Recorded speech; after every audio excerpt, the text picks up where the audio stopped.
ಸಿದ್ದರಾಮಯ್ಯ ಆಪ್ತರಿಗೆ ಟಕ್ಕರ್ ಕೊಟ್ಟಿದ್ದಾರೆ ಡಿಕೆ ಸುರೇಶ್ ಅವರು. ಹೊಸ ಚರ್ಚೆಯನ್ನ ಹುಟ್ಟುಹಾಕಿದೆ ಮಾಜಿ ಸಂಸದ ಡಿಕೆ ಸುರೇಶ್ ಅವರ ಹೇಳಿಕೆ. ಸಿದ್ದರಾಮಯ್ಯ ಆಪ್ತರಿಗೆ ಟಕ್ಕರ್ ಕೊಟ್ಟಿದ್ದಾರೆ ಮಾತಿನ ಮುಖಾಂತರ. ಈಗ ಇವರ ಈ ಮಾತು ಹೊಸ ಚರ್ಚೆಯನ್ನ ಹುಟ್ಟುಹಾಕಿರೋದು. ಕೆಪಿಸಿಸಿ ಅಧ್ಯಕ್ಷರ ಬದಲಾವಣೆ ವಿಚಾರದಲ್ಲಿ ಹೊಸ ಬಾಂಬ್ ಸಿಡಿಸಿದ್ದಾರೆ ಡಿಕೆ ಸುರೇಶ್ ಅವರು. ಸಿಎಂ ಸಿದ್ದರಾಮಯ್ಯ ಬೇಕಾದ್ರೂ ಅಧ್ಯಕ್ಷರಾಗಬಹುದು, ಯಾರು ಬೇಕಾದ್ರೂ ಆಗಬಹುದು ಅಂದ್ರೆ ಈ ಮಾತಿನ ಅರ್ಥ ಏನು? ಡಿಕೆ ಸುರೇಶ್ ಹೇಳಿಕೆಯ ಹಿಂದೆ ಸಾಕಷ್ಟು ಲೆಕ್ಕಾಚಾರಗಳು. ಪಕ್ಷ ಸಂಘಟನೆ ನಡೆಸಲಿ ಸಿದ್ದರಾಮಯ್ಯ ಅವರು ಬೇಕಾದ್ರೆ ಅನ್ನುವ ಸಂದೇಶವನ್ನ ಏನಾದ್ರೂ ಕೊಟ್ರ ಡಿಕೆ ಸುರೇಶ್ ಅವರು? ಹಾಗಾದ್ರೆ ಡಿಕೆ ಸುರೇಶ್ ಅವರು ಏನ್ ಹೇಳಿಕೆ ಕೊಟ್ರು ನಿನ್ನೆ ಬನ್ನಿ ನೋಡೋಣ. ಅಂತಕ್ಕಂಥದ್ದೇನಿಲ್ಲ. ಅವರು ಕೂಡ ಶಿವಕುಮಾರ್ ಅವರು ಕೂಡ ಏನ್ ಇರ್ಲೇಬೇಕು ಆ ಸೀಟಲ್ಲಿ ಅಂತಕ್ಕಂಥದ್ದೇನಿಲ್ಲ. ಅವರು ಕೂಡ 4 ವರ್ಷನ 5 ವರ್ಷನ ಅವರು ಕೂಡ ಆಡಳಿತವನ್ನ ನಡೆಸಿದ್ದಾರೆ. ಅಧ್ಯಕ್ಷರಾಗಿ ಪಕ್ಷವನ್ನ ಅಧಿಕಾರಕ್ಕೆ ತಂದಿದ್ದಾರೆ. ಯಾರು ಬೇಕಾರಾಗ್ಲಿ, ಸತೀಶ್ ಜಾರಕಿಹೊಳಿ ಆದ್ರೂ ಸಂತೋಷ, ರಾಜಣ್ಣ ಆದ್ರೂ ಸಂತೋಷ, ಪರಮೇಶ್ವರ್ ಆದ್ರೂ ಮತ್ತೊಮ್ಮೆ ಆದ್ರೂ ಇನ್ನೊಬ್ರು ಸಂತೋಷ, ಅಥವಾ ಇನ್ಯಾರಾದ್ರೂ ನಾವು ಆಗ್ಲೇಬೇಕು ಅಂತ ಹೇಳಿ ಬಹಳ ತರಾತುರಿನಲ್ಲಿದ್ರು ಅವರು ಅದಕ್ಕೂ ಸಂತೋಷ. ಯಾರು ಆಗ್ಬಾರ್ದು ಅಂತೇನಿಲ್ಲ, ಆಗ್ಬೋದು, ಎಲ್ಲರೂ ಆಗ್ಬೋದು.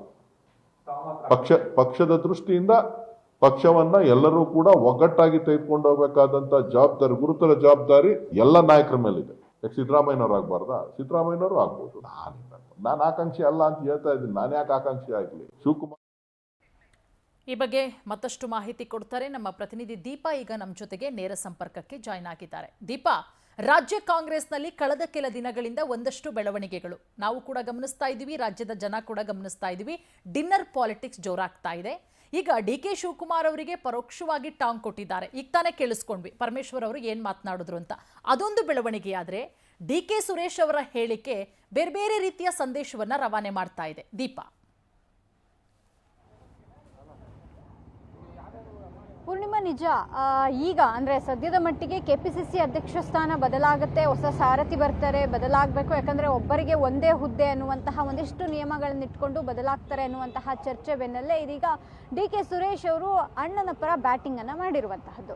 ಪ್ರಮುಖವಾಗಿ ಅಲ್ಲಿ ನೋಡೋದಾದರೆ ಸಿದ್ದರಾಮಯ್ಯ ಅವರೇ ಏನು ಕೆಪಿಸಿಸಿ ಅಧ್ಯಕ್ಷ ಸ್ಥಾನ ವಹಿಸ್ಕೊಳ್ಳಿ, ಅವರೇ ನಿಭಾಯಿಸಲಿ, ಅವರೇ ಕೆಲಸ ಮಾಡಲಿ ಅನ್ನುವಂತಹ ಮಾತುಗಳನ್ನು ಹೇಳಿರುವಂತಹದ್ದು. ಆ ಮೂಲಕ ಹಿಂದೆ ಡಿ ಕೆ ಶಿವಕುಮಾರ್ ಅವರು ಯಾವ ರೀತಿಯಾಗಿ ಅಧ್ಯಕ್ಷ ಸ್ಥಾನವನ್ನ ನಿಭಾಯಿಸಿದ್ರು, ಆ ಮೂಲಕ ಪಕ್ಷವನ್ನ ಅಧಿಕಾರಕ್ಕೆ ತರೋದಕ್ಕೆ ಏನೆಲ್ಲ ಪ್ರಯತ್ನ ಪಟ್ಟರು ಅನ್ನುವಂತಹದ್ದನ್ನ ಪರೋಕ್ಷವಾಗಿ ಹೇಳಿದ್ದಂತಹದ್ದು. ಅದನ್ನ ಹೊರತುಪಡಿಸಿದ್ರೆ ಸಿದ್ದರಾಮಯ್ಯ ಅವರ ಆಪ್ತ ಬಣ ಏನಿದೆ ಅದು ಸದ್ಯಕ್ಕೆ ಬದಲಾವಣೆ ಆಗಬೇಕು ಅನ್ನುವಂತಹ ಮಾತುಗಳನ್ನು ಹೇಳ್ತಾ ಇದೆ. ಅದೆಲ್ಲದಕ್ಕೂ ಕೂಡ ಉತ್ತರ ಕೊಟ್ಟಂತಿತ್ತು. ಕೆ.ಎನ್. ರಾಜಣ್ಣ ಆಗ್ಬೇಕಾದ್ರೂ ಆಗಲಿ, ಸತೀಶ್ ಜಾರಕಿಹೊಳಿ ಆಗಲಿ, ಪರಮೇಶ್ವರ್ ಆಗಲಿ ಅನ್ನುವಂತಹದ್ದು ಕೂಡ ಎಲ್ಲೋ ಒಂದ್ ಕಡೆ ಅವರಿಗೆ ತಿವಿದಂತಿತ್ತು. ಇದರ ಜೊತೆಗೆ ಯಾವುದೂ ಕೂಡ ಡಿ ಕೆ ಶಿವಕುಮಾರ್ ಅವರು ಕೇಳಿ ಪಡೆದಿದ್ದಲ್ಲ ಅನ್ನುವಂತಹದ್ದನ್ನ ಸ್ಪಷ್ಟವಾಗಿ ಹೇಳಿದಂತಹ, ಅಂದ್ರೆ ಪಕ್ಷವೇ ಅವರಿಗೆ ಈ ಒಂದು ಸ್ಥಾನಮಾನವನ್ನ ಕೊಟ್ಟಿದ್ದು ಅನ್ನುವಂತಹ ಮಾತುಗಳನ್ನ ಹೇಳೋ ಮೂಲಕ ಯಾರ್ಯಾರು ಅಧ್ಯಕ್ಷ ಸ್ಥಾನ ಬದಲಾಗಬೇಕು ಅಂತ ಕೇಳ್ತಾ ಇದ್ರು ಅವರೆಲ್ಲರಿಗೂ ಕೂಡ ತಿವಿದಂತೆ ಕಾಣಿಸ್ತಿತ್ತು. ಆದರೆ ಸಿಎಂ ಸ್ಥಾನದ ಹಂಚಿಕೆ ವಿಚಾರವಾಗಿಯೂ ಕೂಡ